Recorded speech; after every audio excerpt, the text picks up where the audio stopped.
오늘 예배에 오신 여러분들을 축복합니다. 여호와를 가까이 함이 내게 복이라 말씀하셨듯이 이렇게 수요일날 주의 제단에 나와서 이렇게 예배하는 여러분의 모습을 보니까 하나님께서 큰 은혜를 주시리라 믿습니다.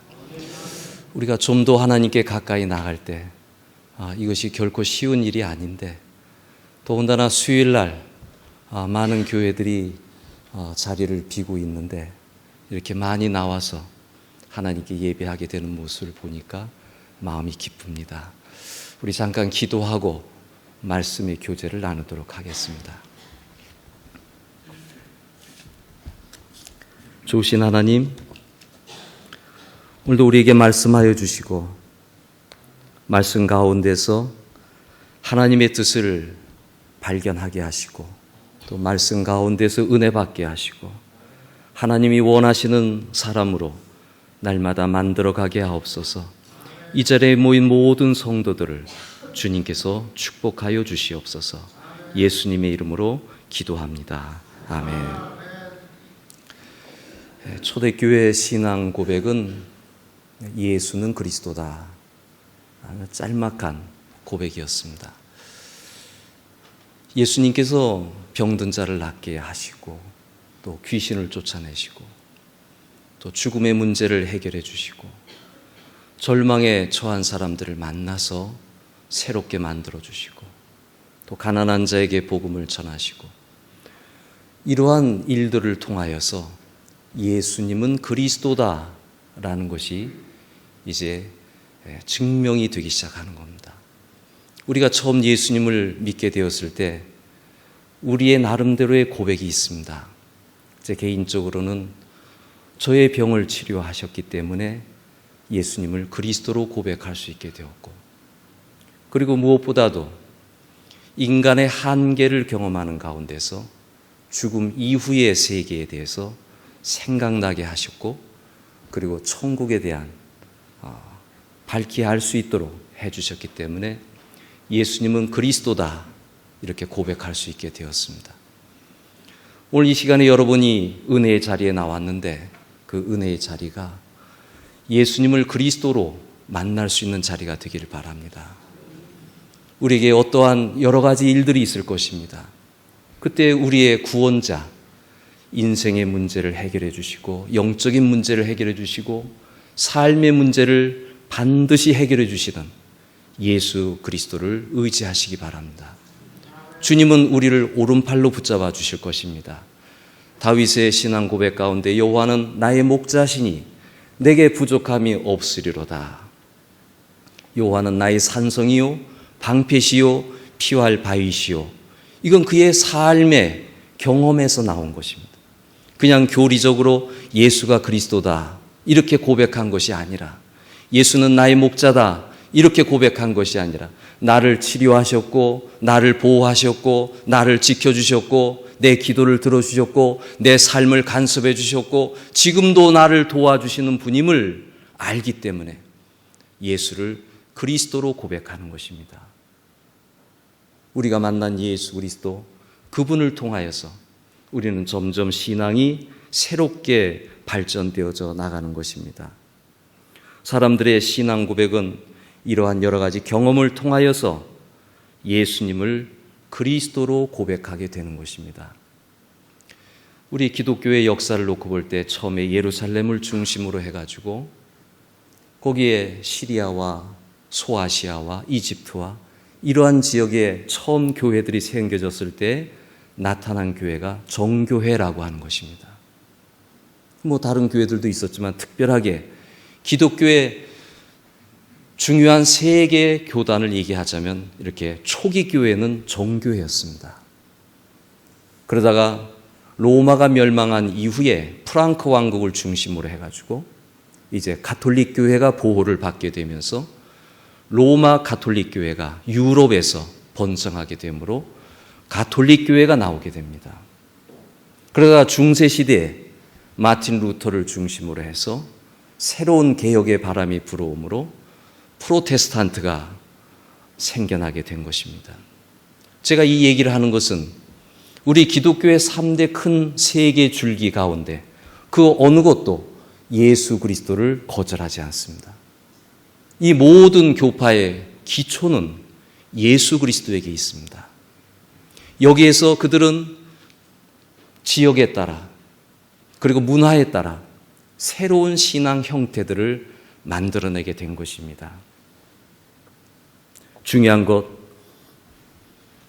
교회들 그리고 우리 성도들 모든 것의 출발은 예수 그리스도에게 있습니다. 이 모든 교회들이 말하는 예수 그리스도의 신비는 무엇이냐? 인간에게 내적인 변화를 준다는 사실입니다. 제가 정교회를 만났을 때 성찬을 하는 가운데 그들은 예수님의 몸, 예수님의 피라는 생각을 가지고 성찬에 임하는 것을 봤습니다. 러시아에서 선교할 때 정교회 출신 교인들이 있었기 때문에 그들은 정말 예수님의 몸처럼 예수님의 피처럼 아주 다가오는 것을 보고 저희 교회는 한 달에 한 번씩 성만찬을 했습니다.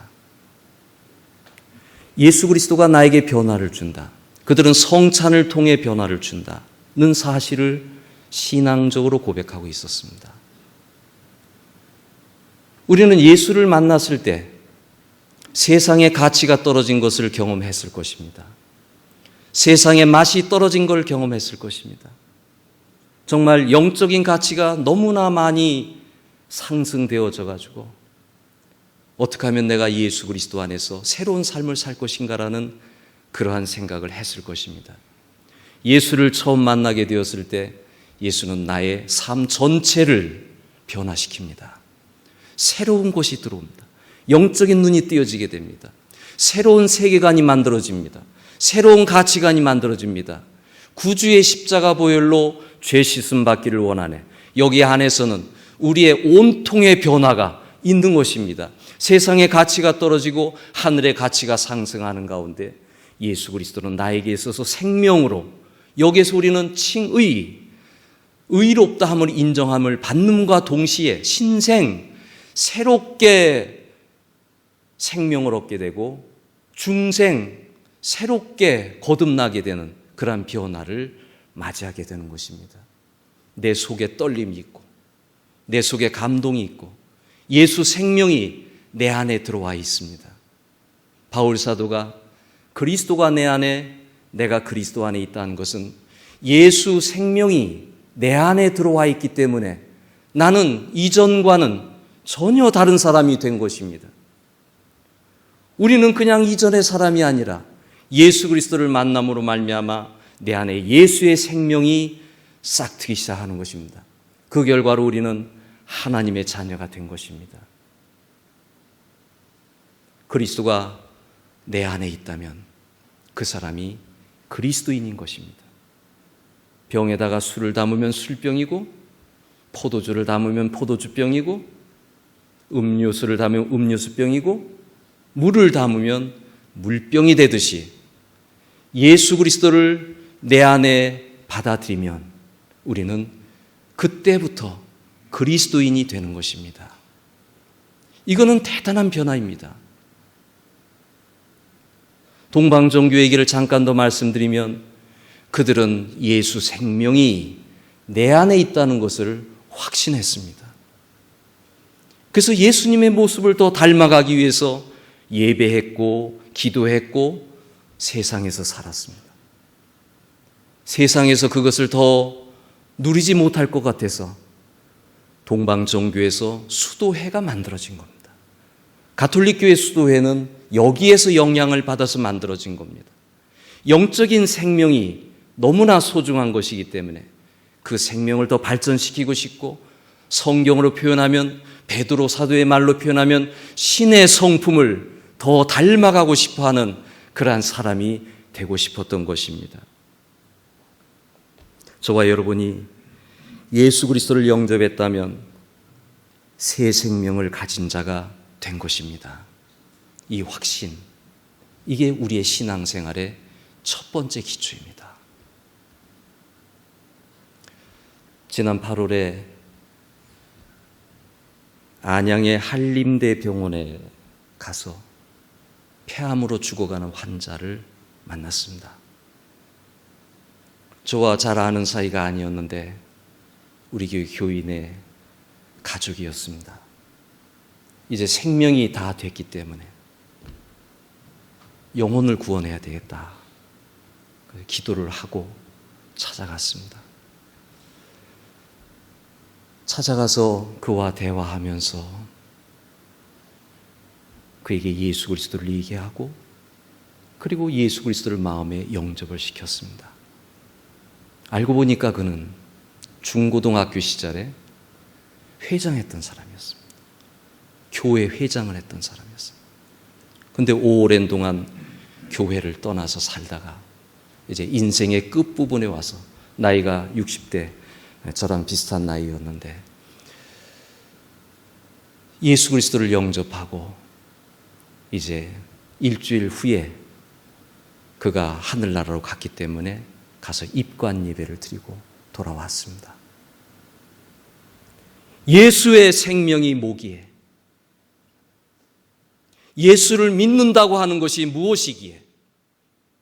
예수가 내 안에 있다는 생명이 무엇이기에? 이렇게 죽음을 앞둔 사람에게 예수를 얘기를 해야만 하는 것입니까? 사람은 육체적인 생명만 있는 것이 아니라 하나님과 관련되어진 생명이 있다라고 하는 것입니다.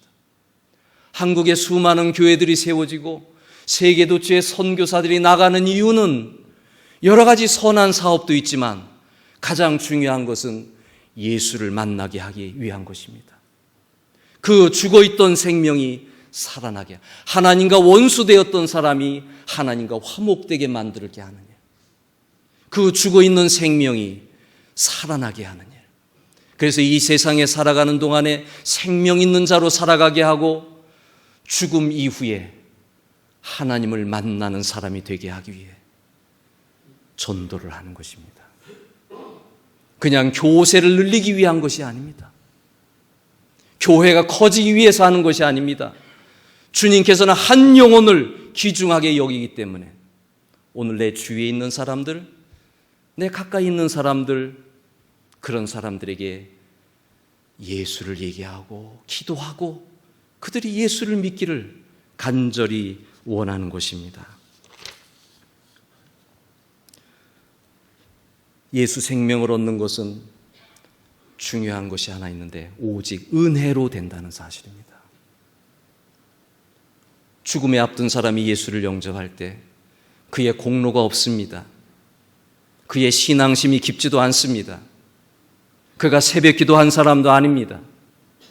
그런데 영접하는 자, 곧 그 이름을 믿는 자들에게는 하나님의 자녀가 되는 권세를 주셨기 때문에 예수님을 내 안으로 받아들이며 내 마음에 모셔드리면, 예수님을 환영하면, 내 마음의 왕자에 모셔드리면 은혜로 하나님의 자녀가 되는 것입니다.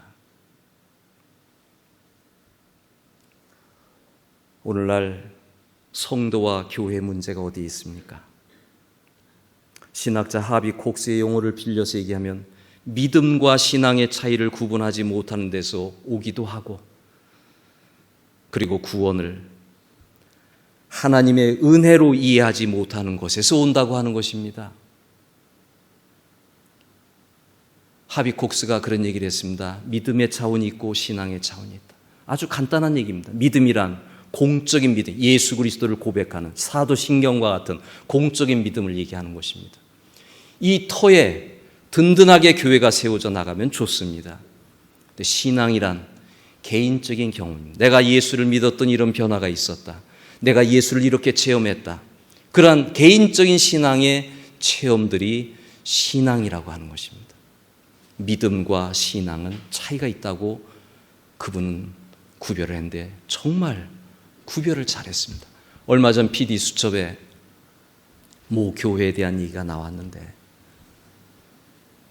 어느 순간인가 그는 믿음을 버렸습니다. 예수 그리스도를 버렸습니다. 왜냐하면 예수 그리스도의 자리에 그가 앉았기 때문입니다. 나는 사례비를 받지 않습니다. 얘기했습니다. 그런데 알고 보니 수많은 돈을 가졌습니다. 그러니까 그가 궁지에 몰렸을 때 어떤 얘기를 했습니까? 세상의 CEO도 이 정도 받는데 내가 이 정도 못 받겠느냐고 세속적인 사람이 돼버린 겁니다. 이게 신앙의 왜곡입니다. 많은 사람들이 간증합니다. 그건 나와 주님과의 관계입니다. 그것을 절대화하지 마시기 바랍니다. 사람마다 상황이 다 틀립니다. 어떤 사람은 가난하고 어떤 사람은 부유하고 어떤 사람은 건강하고 어떤 사람은 건강하지 못하고 어떤 사람은 가정이 평안하고 어떤 사람은 가정이 사람마다 차원이 다 틀립니다. 그러기에 나의 상황과 저 사람의 상황은 다른 것이기 때문에 내가 가지고 있는 신앙을 저 사람에게 강요할 수 없다고 하는 것입니다. 우리 이 구분을 잘 알아야 무엇이 본질이고 무엇이 하나님을 믿는 것인지 알게 될 것입니다. 만약 이것을 모르면 사람들이 하나님의 자리에 올라갑니다. 내가 최고요. 내가 주인이 돼버리는 그러한 결과를 맞이하게 됩니다. 또 하나의 문제가 있습니다. 구원은 하나님의 은혜로 이루어지는 것입니다. 할렐루야 교회 김상복 목사님이 미국에서 이민 목회를 하실 때 발견을 했습니다. 교인들이 신학생을 돕고 선교비를 내고 교회에서 봉사를 하고 여러 가지 일들을 하면서 착각하는 것이 있다는 것을 발견했습니다. 이렇게 하면 내가 구원받겠지. 그걸 발견한 겁니다. 그것으로 구원받는 게 아니에요. 구원은 오직 예수 그리스도를 통하여 예수 그리스도 안에서 이루어지는 것입니다. 주님께서 이 땅에 오신 이유가 거기에 있었으니까요. 많은 그리스도인들이 교회에서 힘들게 신앙생활하는 사람들이 있습니다. 왜 힘듭니까? 은혜로 하지 않기 때문입니다. 무엇인가 해야 되기 때문에 합니다. 선교부에 가입이 되어야 하기 때문에 뭔가를 하려고 합니다.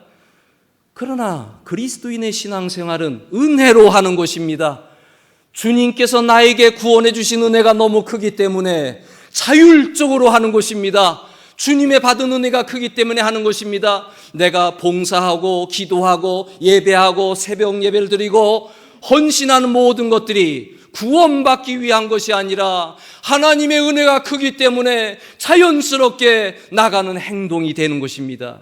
이것이 될 때 교회가 활기차게 되는 거예요. 제가 첫 번째 신앙 단계 예수 그리스도의 이야기를 길게 한 이유가 여기에 있습니다. 이것이 되지 않으면 아무것도 이룰 수가 없습니다. 아무리 훌륭한 신앙생활을 해도 예수 그리스도가 내 안에 없으면 그건 껍데기에 불과한 것입니다. 사랑하는 성도 여러분, 오늘 이 시간에 어렵게 자리에 나왔는데 예수 그리스도를 만나시길 바랍니다. 만나신 분들은 예수 그리스도를 소중하게 생각하시기 바랍니다. 생명이라니까요. 살아나는 거라니까요. 나에게 평화를 주고 기쁨을 주고 행복을 주고 기도하는 가운데 주님은 나에게 행복을 줍니다. 아침에 힘들어와서 기도하러 갈 때 기도하는 중에 하나님은 나에게 강한 능력을 주십니다. 성령이 그렇게 역사하시는데 예수가 내 안에 계시기 때문입니다. 그리스도의 영이 없으면 그리스도인이 아니라 요한의 유명한 말씀 아닙니까? 바울이 다메섹 도상에서 예수님을 만나기 전에는 율법에 충실한 사람이었기 때문에 그리스도인들을 핍박했지만 예수를 만난 다음에 그는 사도가 되었습니다. 얼마나 중요한 얘기입니까? 그래서 우리는 기도해야 됩니다. 하나님, 우리 안에 임하신 성령님, 예수의 영이 충만하게 하여 주시옵소서. 주와 같이 길 가는 것 즐거운 일 아닌가. 우리 주님 걸어가신 발자취를 밟겠네. 한 걸음 한 걸음 주 예수와 함께 날마다 우리는 걷겠네. 저는 예수님이 좋아서 목사가 됐습니다. 아무 이유 없습니다. 그냥 예수님이 좋아요. 누구를 더 많이 변화시키고 거기에 관심 없습니다. 나는 그냥 예수님이 좋아서 목사가 됐고 또 예수님과 함께 살아가고 있습니다. 이게 전부입니다. 그리고 일을 주시면 그 일을 통하여 예수님을 이야기하고 예수를 만나게 하고 그리스도인이 되게 만드는 것, 그게 저희 일입니다. 한 사람을 만나든 여러 사람을 만나든 그것이 중요한 것이니까요. 오늘 이 자리에 모인 여러분들은 예수 그리스도가 여러분 안에 있을 줄로 믿습니다. 그분과 함께 생활하시기 바랍니다. 그래서 다 함께 본문 10절 전반부를 보면은 나의 나된 것은 하나님의 은혜로라. 모든 것은 하나님의 은혜로 된 것입니다. 신앙생활의 첫 단계는 이렇게 예수 그리스도를 만나는 것입니다. 제가 신학교 입학해서 이후에 40여 년의 세월이 흘렀습니다. 담임 목회를 시작한 지 30년의 세월이 흘렀습니다. 이제 와서 60살이 되어 보니 이런 생각이 듭니다. 신앙생활에는 3차원이 있구나. 그냥 처음에 예수 믿고 기쁘고 행복하고 이걸로 끝나면 좋은데 우리는 마라톤 신앙생활 하고 있잖아요. 우리의 환경은 늘 변화하고 나이는 새롭게 전화되고, 저는 10대에 예수를 믿었지만 20대의 삶이 다르고 30대의 삶이 다르고, 오늘 가이오 헌신 예배 60대 분들 아닙니까? 제 또래 분들입니다. 60대의 삶이 다르잖아요. 신앙생활의 첫 단계는 예수를 만나는 건데 이게 2단계가 있고 3단계가 있더라고요. 두 번째 단계를 말씀드리면, 두 번째 단계를 생애 주기로 비교해 보면 성인기에 해당됩니다. 1단계는 유아기라고 할 수 있죠. 태어났으니까. 2단계는 성인기, 열심히 일을 하는 시기입니다.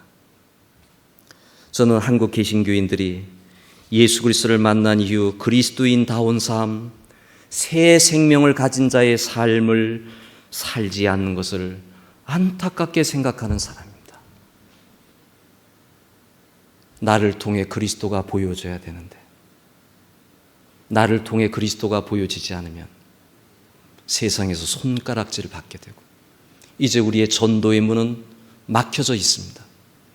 그리스도인다운 사람이 없기 때문입니다. 분명히 어딘가는 있을 것입니다. 여기도 많이 있을 것입니다. 그런데 뉴스에 비춰보는 여러 가지 이야기들은 그리스도인다운 삶이 없기 때문에, 내가 예수의 사람인데 예수의 향기가 없어요. 내가 예수의 사람인데 예수 그리스도로 옷을 입은 것이 아니라 더러운 옷을 입고 있어요. 세상에서 얘기하기는 어려운 그러한 옷들을 입고 있어요. 우리가 입에 담기 어려운 그런 일들이 일어나고 있어요. 누구를 통해 그 뉴스가 들려져요? 누구를 통해 그 이야기가 들려져요? 이것은 뭘 얘기하는 겁니까? 그리스도인으로 태어나긴 태어났는데 성장 안 된 영원한 유아기로 있는 겁니다. 그냥 유아기로 있으면 좋은데 성인이 되었다고 하면서 더러운 옷을 입고 있기 때문에 그리스도의 빛을 보지 못하는 것입니다. 저는 제자 훈련시키는 사람인데 모범이 있어야 되잖아요. 내가 욕심 부리는 사람으로서 너 욕심 부리지 말아라. 어떻게 가르쳐? 예수를 사랑하지 않으면서 너 예수를 사랑을 어떻게 얘기해요? 천국에 대한 확신이 없으면 어떻게 천국 얘기를 해요? 제자들을 가르칠 때는 삶의 모범, 영적인 모범 감수해야 됩니다. 이거 감수하지 못하면 힘들어집니다. 사랑의 교회 옥하는 목사님이 나이 들어서 내 제자 훈련을 실패했다. 왜 그런 말씀이 나와야 됩니까? 그만큼 어렵다는 거예요. 예수님께서 12제자를 훈련시키셨던 것을 보면 제자가 되는 것은 쉽지 않은 걸로. 그런데 우리는 돼야 되는 겁니다. 그게 우리가 살 길입니다. 이건 율법적인 얘기가 아닙니다. 저는 그리스도인의 신앙생활을 얘기하고 있는 것이지 구원을 얘기하고 있지 않습니다.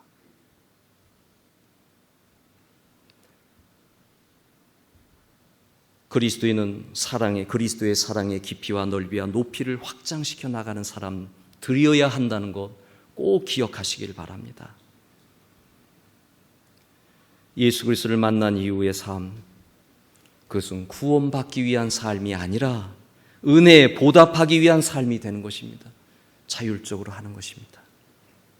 바울이 환난과 궁핍과 곤란과 매맞음과 갇힘과 난동과 수고로움과 자지 못함과 먹지 못한 가운데에서 선교했습니다.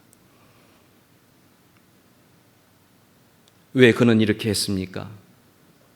그렇게 하고 싶어서 한 겁니다.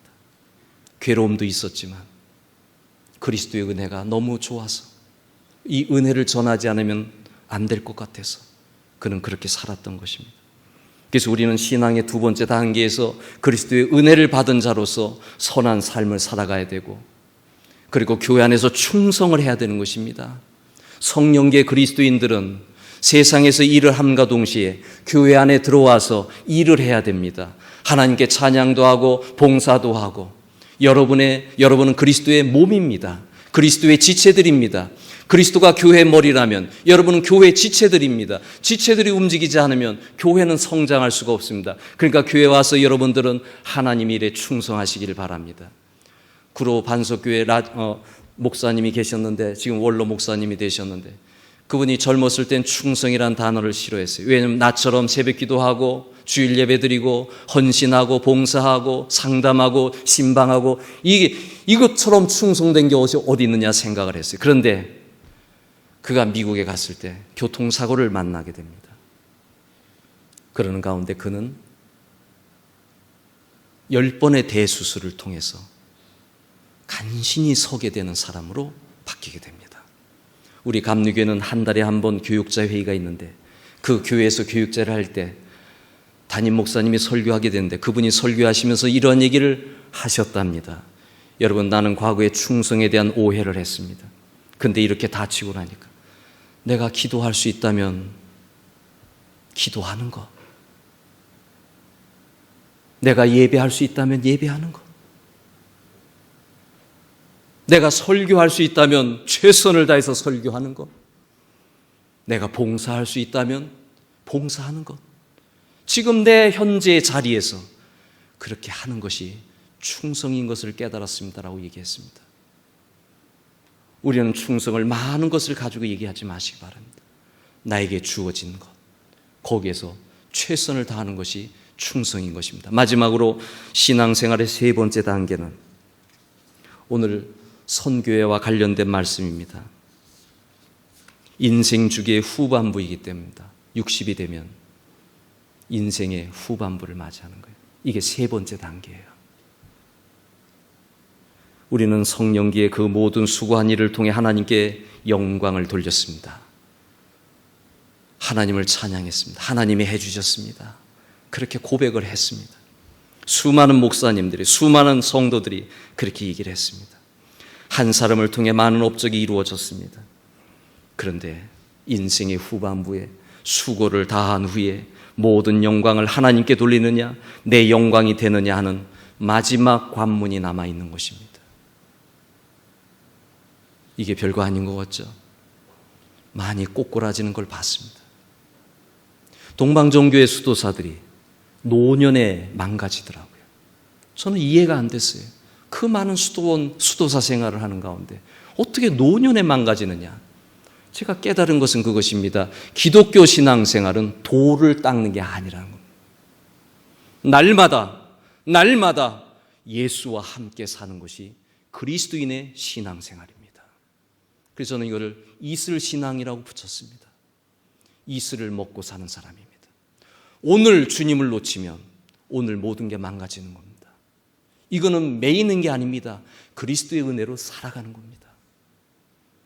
우리에게 주신 것도 은혜고, 우리에게 모든 걸 누리게 한 것도 은혜고, 우리에게 능력 주신 것도 은혜고, 우리가 모든 것들이 주님의 은혜로 살아가는 것인데 어떻게 이렇게 고백하지 않을 수가 있겠습니까? 나이가 들면서 사람들이 추해지기 시작합니다. 고집을 부리게 되고, 내가 최고가 되고, 남의 말은 듣지 아니하고, 자기 자랑이 시작이 되어지고, 이거를 인생 주기로 가만히 보니까 왜 이런 일이 일어나냐? 인생에 덧없는 감정이 생겨나는 가운데 자기를 강화시켜 나가기 때문입니다.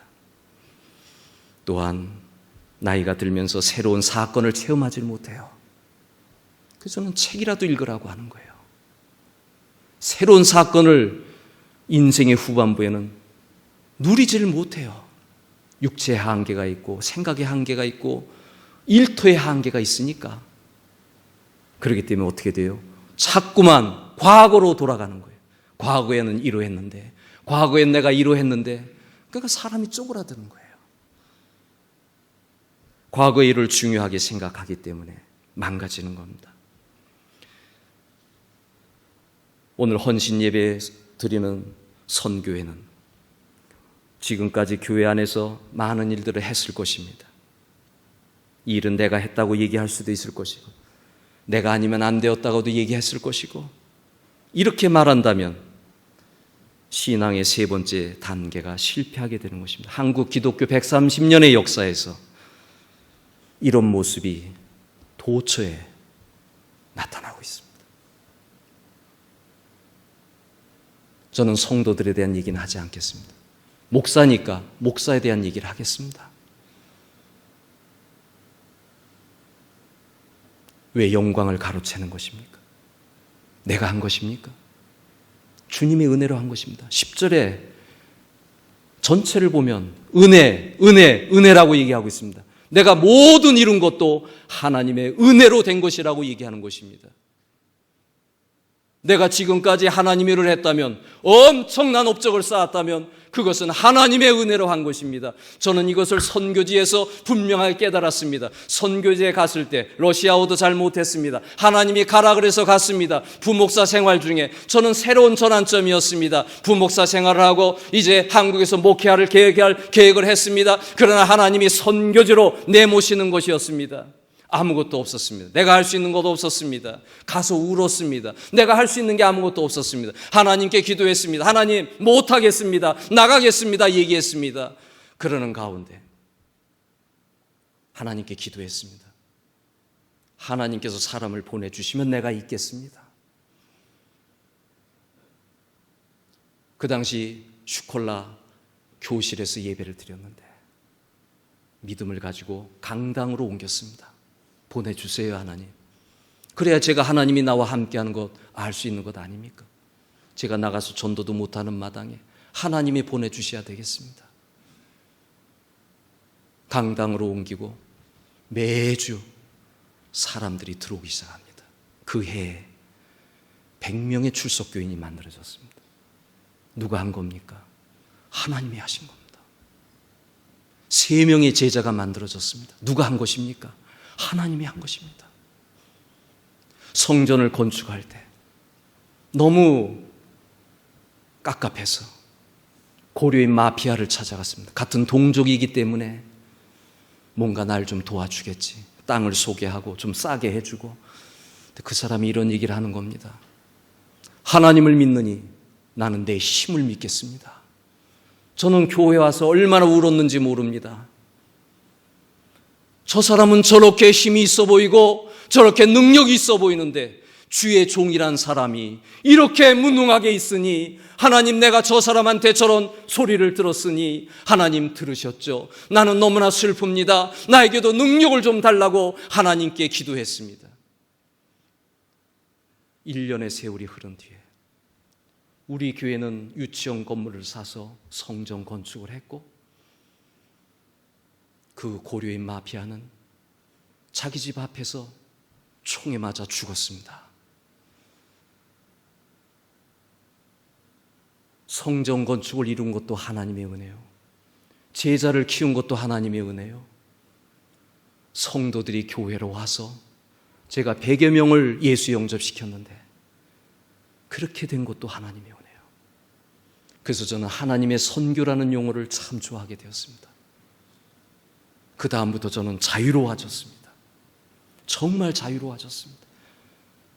주님 앞에 바로만 서고 주님과 함께 걸어가면서 주님의 뜻대로 걸어가면 주님이 만날 사람 만나게 하시고 또 그런 사람도 보내주시고, 구름기둥과 불기둥이 멈출 때는 발버둥 칠 필요가 없는 거예요.